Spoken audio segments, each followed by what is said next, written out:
Madame la ministre, Monsieur le président de la commission des lois, mes chers collègues, la proposition de loi de notre collègue député Sacha Houlié, collègue également de notre président de la commission des lois à l'Assemblée nationale, vise à faciliter le passage et l'obtention du permis de conduire. Vous l'avez dit, Madame la ministre, le permis de conduire, c'est le premier examen de France. Il attire plus d'1,5 million de candidats chaque année et demeure un élément structurant dans notre société. Il permet de se déplacer, mais aussi bien souvent d'accéder à un emploi. C'est cependant un dispositif qui coûte très cher. D'abord pour l'obtenir, puisque le coût moyen du passage du permis de conduire est de 1 592 €, ce qui correspond à une durée moyenne de formation de près de 30 heures pour un prix horaire moyen de 53 €. Une fois cet examen obtenu, l'achat, l'entretien du véhicule représentent également des sommes conséquentes. C'est la raison pour laquelle une réflexion s'est engagée depuis quelques années sur les moyens de réduire le coût du passage du permis de conduire, et la loi Macron de 2015, puis la loi d'orientation des mobilités de 2019 ont tenté de réduire ces coûts d'obtention et de diminuer les délais de passage des examens pratiques et théoriques. Plus les délais sont longs, plus les candidats sont amenés à prendre des heures supplémentaires de conduite afin de maintenir leur niveau et par conséquent, plus le coût est élevé.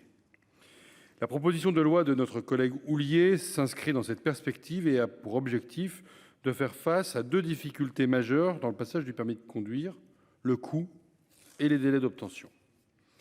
Elle vise en premier lieu à faire mieux connaître et à renforcer les aides disponibles pour l'apprentissage de la conduite. Pour ce faire, l'article 1er propose de recenser sur une plateforme unique l'ensemble des aides financières existantes à la préparation des examens du code de la route et du permis de conduire. Cette plateforme permettrait de s'assurer de la contribution de l'ensemble des financeurs du permis de conduire, renforçant ainsi l'accessibilité des aides proposées. Une plateforme similaire est aujourd'hui gérée par Pôle emploi et un amendement du gouvernement propose de lui confier également cette nouvelle plateforme sous une bannière nouvelle, un jeune, un permis. Cela me semble être une bonne idée et cette proposition beaucoup plus pratique que le texte initial.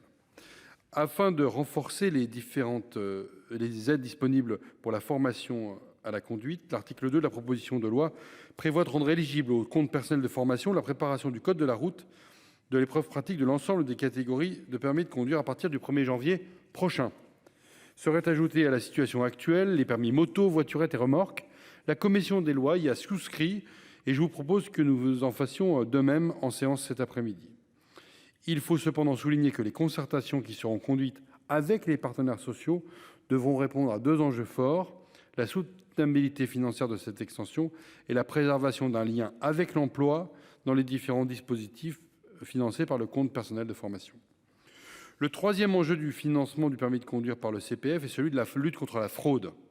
Et c'est justement à celui-ci que propose de répondre l'article 2 bis de la proposition de loi. Il rendrait destinataire la Caisse des dépôts, qui est le gestionnaire du CPF, des informations relatives au permis de conduire. Cet ajout lui permettra de vérifier que les personnes souscrivant à un financement du CPF sont bien celles qui passent l'examen.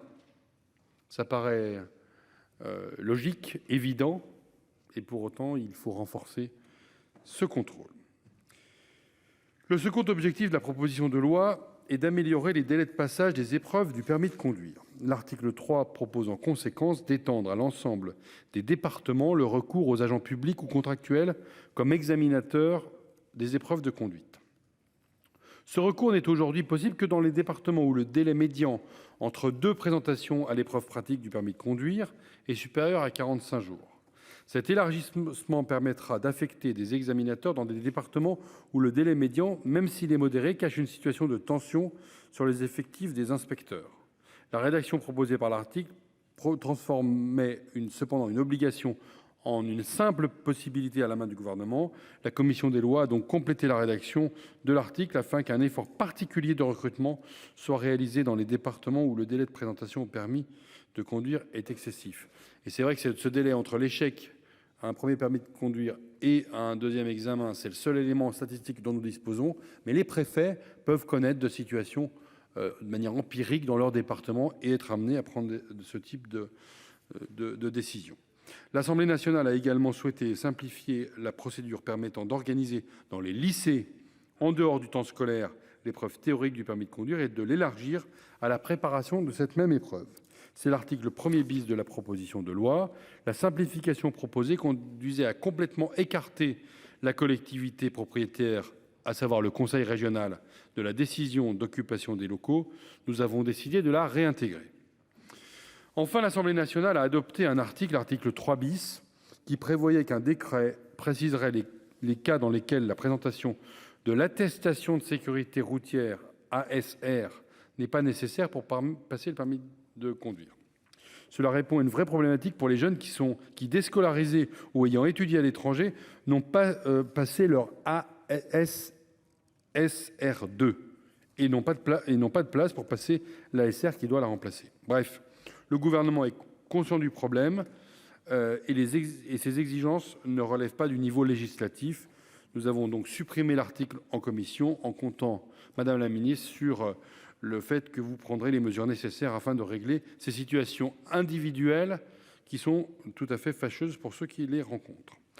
Je vous proposerai également par un amendement portant article additionnel d'aligner les peines encourues en cas d'agression sur un examinateur du code de la route sur celles encourues en cas d'agression sur un inspecteur du permis de conduire. Il convient en effet de mieux les protéger afin de s'assurer du bon fonctionnement de ces épreuves qui sont aujourd'hui souvent externalisées. Enfin, l'Assemblée nationale avait adopté 2 demandes de rapport. Le premier concernait le respect de l'égalité entre les femmes et les hommes dans le cadre du passage de l'examen du permis de conduire. Nous avons obtenu des chiffres qui sont disponibles dans le rapport. Il existe un écart notable dans les taux de réussite aux examens théoriques et pratiques du permis de conduire entre les femmes et les hommes.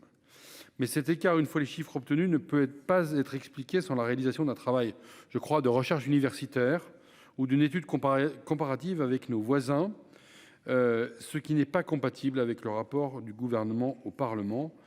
J'ai, en tant que membre de cette délégation, évoqué le sujet avec Madame la présidente de la délégation aux droits des femmes, et ça me paraît être un sujet d'étude intéressant qui pourrait alimenter les travaux de notre délégation au Sénat, si elle le veut, bien sûr. La commission des lois a donc supprimé cette demande de rapport. La seconde demande de rapport concerne l'abaissement de l'âge d'obtention du permis de conduire. Cela s'inscrit dans le cadre de réflexions qui sont actuellement conduites par le gouvernement, qui envisage la création d'un permis provisoire limité aux cadres professionnels sur un modèle qui existe chez nos voisins belges. Des discussions sur les conditions d'âge pour l'accès à chaque catégorie de permis de conduire sont également en cours. Nous avons donc conservé cette demande de rapport dans la mesure où la matière est actuellement en cours d'élaboration.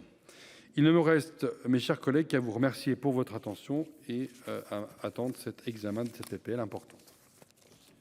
Merci, monsieur le rapporteur.